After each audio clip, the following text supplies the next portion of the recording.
ប្រាប់តគ្នាផងសបុតកំណើតអាចកែបាននៅសាលាស្រុកដោយគ្រាន់តែយើងដាក់លុយក្រោមតុចំនួន$360យេថ្មីទៀតហើយផ្ទុះរឿងអាស្រូវមន្ត្រីសាលាស្រុកកងមាសឈ្មោះហែមកំសាទដែលបានទទួលកែសបុតកំណើតឲ្យប្រជាពលរដ្ឋដោយយកលុយចំនួន$360នេះបើយើងយោងតាមប្រភពព័ត៌មានពីប្រជាពលរដ្ឋដែលមានទីកន្លែងកំណើតនៅក្នុងស្រុកកងមាសខេត្តកំពង់ចាម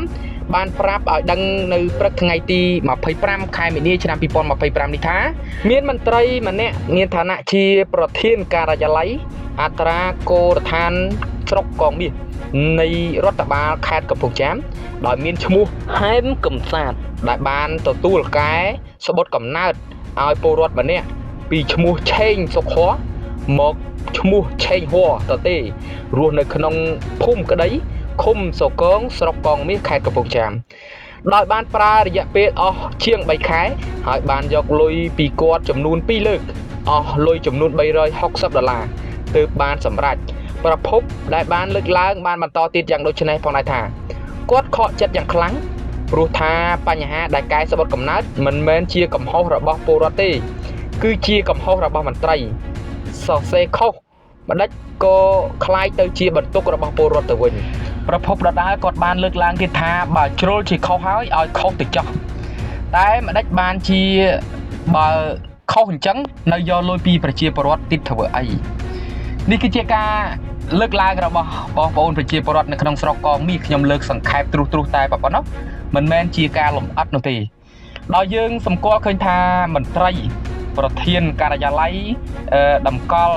ឬមកក៏ធ្វើឯកសារខាងសបុតកំណើតណាគាត់បានទទួលប្រាក់ពីពលរដ្ឋម្នាក់ដែលនៅក្នុងស្រុកកងមាសចំនួន$360ជាថ្នូរនៃការដែលឲ្យគាត់កែសបុតកំណើតឈ្មោះដែលខុសមកឲ្យជាត្រូវវិញ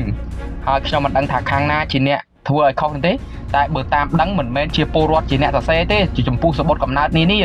គឺតែងតែមន្ត្រីជាអ្នកសរសេរថាតើឈ្មោះអី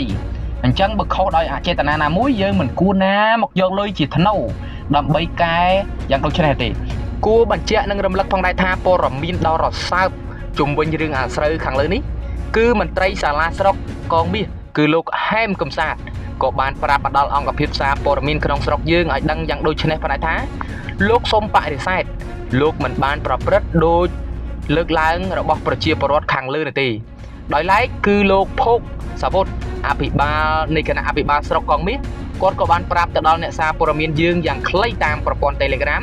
ថាទទួលបានសូមអរគុណ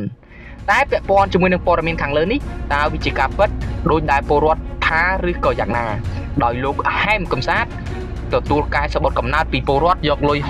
$360ពិតមែនឬក៏យ៉ាងណាឬមួយក៏គ្រាន់តែជាការចោទប្រកាន់ទៅលើមន្ត្រីសាលាស្រុកឈ្មោះហែមកំសាទឬក៏យ៉ាងណាតើរឿងនេះពិតឬមិនពិតសូមសម័យខ្លួនហែមកំសាទមេត្តាបកស្រាយដោយហេតុផលសមស្របណាមួយអង្គភាពសារព័ត៌មាន CCTV ព័ត៌មានប្រចាំថ្ងៃយើងខ្ញុំរីករាយនៅក្នុងការស្វាគមន៍បកស្រាយបំភ្លឺជុំវិញព័ត៌មានមួយនេះរាល់ម៉ោងធ្វើការ24ម៉ោងអត្ថាធិប្បាយព័ត៌មានដែលខ្ញុំបានមេសាក៏សូមធ្វើការបញ្ចប់ព័ត៌មានមួយនេះតែប៉ុណ្ណេះសូមអរគុណនិងសូមគោរពលា